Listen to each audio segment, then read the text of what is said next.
ضلع سنگاریڈی کے امین پور سرکاری عرضی پر غیر مجاز تعمیرات کا انہدام عمل میں آیا۔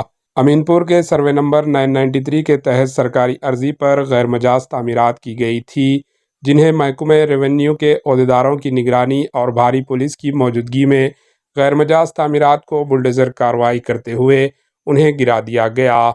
بتا دیں کہ شہر حیدرآباد میں ہائیڈرا کی مہم جاری ہے، جسے بفر زون FTL تالابوں کے تحفظ کے لیے غیر مجاز عمارتوں کو منہدم کیا جا رہا ہے۔ Bureau report AHN news.